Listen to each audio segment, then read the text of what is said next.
واضح رہے ناظرین، اقوام متحدہ کے اجلاس کا اسرائیل نے بوائیکاٹ کیا، جبکہ اسرائیل کا صرف ایک مستقل نمائندہ اجلاس میں شریک تھا اور حماس پر تنقید اور یرغمالیوں کی رہائی کے امریکی صدر کے بیان پر صرف اسرائیلی نمائندہ اور اس کے حامی ہی تالیاں بجاتے دکھائی دیے۔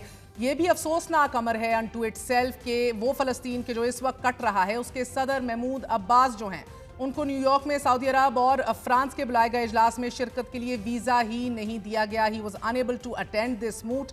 ویڈیو لنک پر خطاب میں محمود عباس نے بڑا واضح پیغام دیا کہ غزہ پر حکومت کرنے میں حماس کا کوئی کردار نہیں ہوگا۔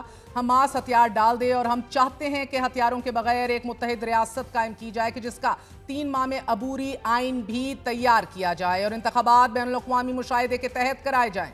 سعودی عرب اور فرانس نے متفقہ طور پر اعلان نیو یارک پر فوری عمل درآمد ضروری بھی قرار دیا اور اعلان نیو یارک میں بڑے واضح ہدایات دی گئی ہیں، but as of right now we are unsure کہ with all these declarations and recognitions of a viable Palestinian state, where do we stand today؟ بات کریں گے، ہمارے ساتھ موجود ہیں کامران بخاری، ماہر بین الاقوامی امور۔ بخاری صاحب، بہت بہت شکریہ ساتھ دینے کا۔ سر، اٹ از ویری انٹرسٹنگ، آج میں تو بہت ہی امیوز ہوئی۔ صدر ٹرمپ کی تقریر اتنی ہی انیوژول اور غیر معمولی تھی کہ جتنا کہ کچھ انتہائی بے ترتیب یا عالمی رہنماؤں کی تقریریں ماضی میں رہی ہیں، کچھ کو تو غدافی اور کاسترو بھی یاد آ گئے۔ صدر ٹرمپ اسکرپٹ سے ہٹتے ہوئے بھی دکھائی دیے، بڑی آن سلاٹ کیا اپنے ایلائز کے اوپر بھی، مقررہ وقت سے آگے بھی نکل گئے اپنی تقریر کے اندر۔ برطانیہ پر امیگریشن، لنڈن کے میئر صادق خان پر تنقید، who happens to be a Muslim of course۔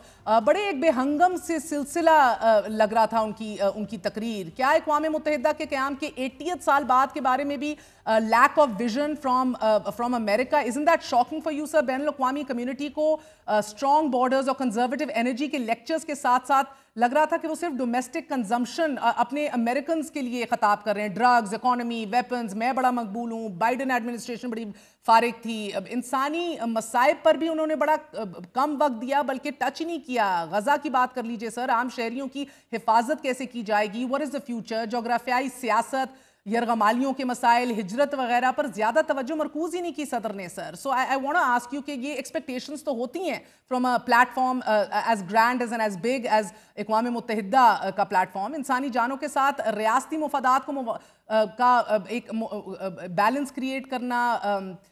these are all issues he didn't touch upon۔ Gaza per Trump نے اپنے مطالبے کو دہرایا کہ we want the hostages back، مگر ذکر کیے بغیر کہ ان کا قریبی نیٹو اتحادیوں کا ایک قابل عمل فلسطینی ریاست کا تصور ہے، ان کی ایک نیڈ ہے، ان کی ایک ڈیمانڈ ہے، اس کا ذکر ہی نہیں کیا۔ اسی طرح انہوں نے ایک بار پھر ہم نے دیکھا کہ کس طرح اسرائیل قبضے کے لیے آگے چلتا چلا جا رہا ہے، اس پہ بھی کوئی ذکر نہیں کیا۔ So do you find this shocking?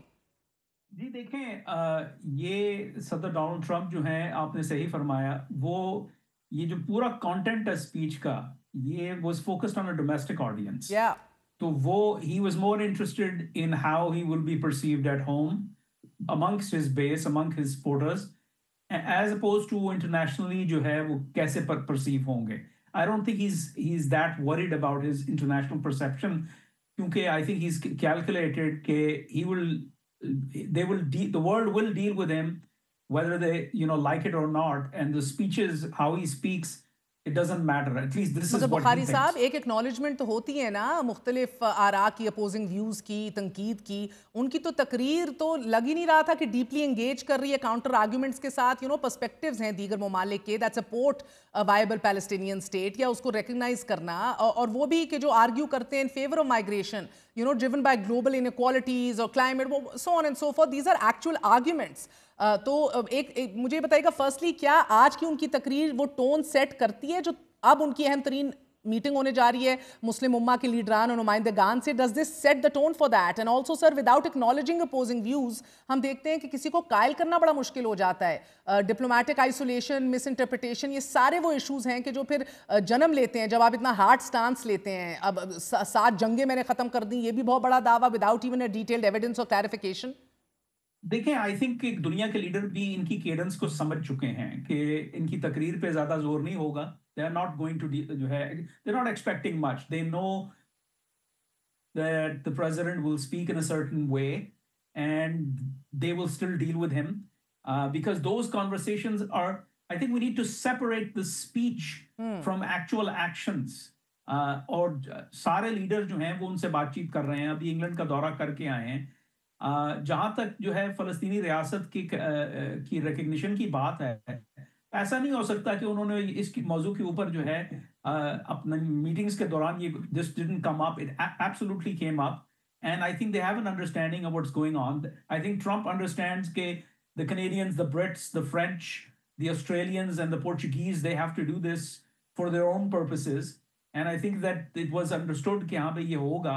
اسی طریقے سے دوسرے مسائل ہیں، مطلب جو ہے نا وہ گفتگو کو بند تو نہیں ہو رہی نا. I don't think this one speech is going to change the actual reality of the world کہ جہاں تمام ایکٹرز کو، چاہے وہ پوٹن ہے، چاہے وہ جو ہے اپنا مودی سرکار ہے، چاہے وہ جو ہے نا پیپلز ریپبلک آف چائنا ہے, they're all going to continue to deal with the United States. They're not going to look at this speech and say, oh my God, look what he's saying, and therefore I'm not going to speak to the مگر United بخاری States. صاحب یہ اپنی جگہ that you know we expect absurdity اور you know off the cuff remarks from ہم اپنی جگہ, لیکن جب ٹرمپ فخریہ انداز میں ایران کے جوہری تنصیبات اور ان کی تمام تر لیڈرشپ کو اسیسینیٹ کرنے کی بات کر لیتے ہیں, ایرانی صدر جنرل اسمبلی کے ہال میں موجود ہی نہیں ہوتے. اسی طرح امریکی حکومت نے شام کے صدر کو تو اس ہفتے اقوام متحدہ کی جنرل اسمبلی کے لیے نیو یارک آنے کی اجازت دے دی, لیکن بخاری صاحب فلسطینی صدر کو آنے سے روک دیا گیا, ویزا ہی نہیں ایشو کیا گیا. جبکہ آپ دیکھ رہے ہیں احمد الشرع کے حوالے سے دہشت گرد ان کو قرار دینا یا ان کے ہیڈ منی $10 ملین کے انعام کا جو ایک ٹویٹ ہے وہ اپنی جگہ موجود ہے, اس والی بات کو تو حذف بھی نہیں کیا گیا. تو یہ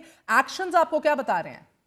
دیکھیں ہم ایکشنز وہی بتا رہے ہیں کہ the US will deal with the world as it is and the world will deal with the US as it is. I don't think کہ جو ہے دیکھیں اسی ایگزامپل کو لے لیں احمد الشارع کا, جو کہ مطلب ایک ٹیررسٹ لسٹ پہ تھے, لیکن کل سابق جو ہے CIA ڈائریکٹر, سابق جو ہے سینٹ کام چیف جنرل ڈیوڈ پیٹریس نے ماڈریٹ کیا ان کا panel on the side lines of United nations general assembly. بہت سارے لوگوں نے کہا کہ جی دیکھیں ایک وقت میں ان کو اسی جرنیل کی جب وہاں پہ عراق میں تعینات تھے تو ان کو قید کر لیا گیا تھا, آج یہ بیٹھے ہوئے ایک ہی کمرے کے اندر. A lot of people talk like that, but that shows کہ جو ہے reality is something different. So کہنے سے یا جو ہے بیانوں سے جو ہے I don't think we should measure. The actions speak louder than their words, and the actions are کہ they're dealing with احمد الشارع جو کہ ایک زمانے میں القاعدہ کا لیڈر تھا لیکن اب نہیں ہے, تو اب نئی ریالٹی ہے, اس کے ساتھ ڈیل کر رہے ہیں. جہاں تک فلسطینی صدر کا ہے کو روکنے کا تعلق ہے, دیکھیں وہ بھی علامتی ہے, مطلب I think there's a balancing act going on over here. کہ look, I have to deal with Israel, I have to deal with the Europeans, I have to deal with the Saudis, the Turks, etc. etc. So I think that balancing act is taking place. جنوبی Asia میں لے لیں, جنوبی Asia میں جو ہے جو بھارت کے ساتھ جو تعلقات ہیں جس نہج پہ ہیں, that speaks you know volumes about how you're dealing with reality. اور تبدیلی آ رہی ہے because the geostrategy of the United States has shifted to where the US does not want to spend the money, اور neither جو ہے وہ US ذمہ داری لینا چاہتا ہے security کی, and they're saying regional allied and partner nations, they should take the lead and we'll work with them. Baki, see, I think what we're used to is a certain decorum, a certain cadence from the President of the United States when he says things and when he goes to the UN. تو ہمیں وہ ایک جو ہے expectations بنی نہیں ہیں کئی دہائیوں کی. I think that we should not have those expectations because so much has changed. So why are we sticking to sort of the old ways of doing things? صدر ٹرمپ کا یورپین ممالک کو یہ کہنا کہ تم سب جہنم میں جاؤ گے, your countries will go to hell, and then lecturing them, threatening them with more tariffs to buy oil, اگر وہ رشیا سے آئل اور گیس خریدتے رہے, آپ کو کوئی بیک کلیش نہیں لگ رہا ان سب چیزوں کا بھی؟ اس طرح کی باتیں پہلے بھی ہوئی ہیں نا, ان کے اوپر ٹیرفز کی بات تو پہلے بھی ہوئی تھی. ان کو کہا گیا تھا کہ بھائی اگر تم اپنا بجٹ نہیں بڑھاتے, commitment, your financial commitment towards the NATO pool to the agreed upon 2% of your GDP, then I'll leave you to the Russians. تو اس طرح کی باتیں وہ پہلے بھی کر چکے ہیں. I think the Europeans know distinguish between the rhetoric and the reality. And I think that we in the observer community, چاہے ہم جو ہے تجزیہ نگاری میں ہیں, چاہے ہم صحافت میں ہیں, I think we should also do that and not go by what someone is saying in a speech. So بخاری صاحب, امریکہ چاہ رہا ہے کہ غزہ کا کنٹرول UN کو مل جائے اور اس کے لیے ایک فورس کی بھی بات ہو رہی ہے بڑی شد و مت سے, بٹ ٹو بگن ود بنیادی سوال تو یہی ہے نا کہ فلسطینی ریاست آپ کو بنتے دکھ بھی رہی ہے کہ نہیں ابھی؟ I don't, and I don't think anybody should expect that, because Palestinian state یا کوئی بھی ریاست تاریخ میں اٹھا کے دیکھ لیں, وہ جب معرض وجود میں آئی ہے تو وہ ایک جدوجہد کے بعد آئی ہے جس میں ایک کوہیرنٹ لیڈرشپ ہے, ایک کوہیرنٹ تحریک ہے, اس کے جو ہے حالات سازگار ہوتے ہیں. پاکستان کے جو ہے نا کہ قیام کو ہی لے لیں, پاکستان کا قیام اس لیے معرض وجود میں آیا کہ the Brits said okay we're leaving and we're decolonizing and we're going to grant you independence. اور قائد اعظم محمد علی جناح کی قیادت میں آل انڈیا مسلم لیگ نے یہ مطلب ایک تحریک چلائی. things came together and لیکن apply those same principles on the Palestinian issue. پہلے تو جیوگرافی جو ہے وہ کنٹیگوس نہیں ہے, پھر وہاں پہ جو ہے اندرونی اختلافات, دو تحریکیں ہیں جو کمپیٹ کر رہی ہیں پیلسٹینین لیڈرشپ کے لیے, حماس اور فتح, اور دونوں ہی بدحال ہیں اپنی اپنی وجوہات کی وجہ سے. پھر یہ ہے کہ اسرائیل کی جو اپنا ملٹری سپیریورٹی ہے, it's not willing to allow for a Palestinian state to come, اور اس کے اوپر دباؤ جو ہے وہ بس مطلب ہے, دباؤ بڑھ رہا ہے, لیکن اس لیول پہ نہیں ہے کہ it will translate into a ریاست any time soon. So I think that's where we are. I don't see کہ اس کا مطلب in the foreseeable future کوئی Palestinian state ہوگا. اس کی وجہ یہ نہیں ہے کہ کوئی مطلب امریکہ نہیں چاہ رہا یا کوئی اور نہیں چاہ رہا. It's who are the real مطلب stakeholders, the Palestinians and the Israelis. You can expand it to the Arabs, and even the Arab states are divided over this issue as to where the Palestinian state will come. تاریخی طور پہ یہ رہا ہے ان کا المیہ. So I think that this is something that is مطلب very clear. So sir, realistically تو پھر عرب states کو ابھی آپ اسٹیک ہولڈر ہی سمجھ لیجئے نا, because the Palestinian leadership is nowhere around. تو سوال تو یہ ہے کہ اگر وہ فوج بنتی ہے کہ جس کا تصور کیا جا رہا ہے, تو یقیناً عرب ممالک اور پاکستان اس فوج کا حصہ ہوں گے, کیونکہ پاکستان UN فوج کا, امن فوج کا حصہ بھی ہے. سو ہمارے مشن بھی جاتے رہتے ہیں. پھر the big question is اسرائیل کو امریکہ نے اس پلان پر اعتماد میں لیا ہوگا, نہیں لیا ہوگا, where do we stand? Because sir also اب ہمارا سعودی عرب سے ایک دفاعی پیکٹ بھی ہوا ہے, اس کی روشنی کے اندر اب بتائیے گا شہباز شریف جو ملنے جا رہے ہیں صدر ٹرمپ سے آن دا سائڈ لائنز, وہ کتنی غیر معمولی اہمیت کا حامل میٹنگ ہے؟ I think you asked probably the most important question. دیکھیں یہ جو سعودی پاک معاہدہ ہوا ہے نا, اس کا براہ راست غزہ کے ساتھ تعلق ہے.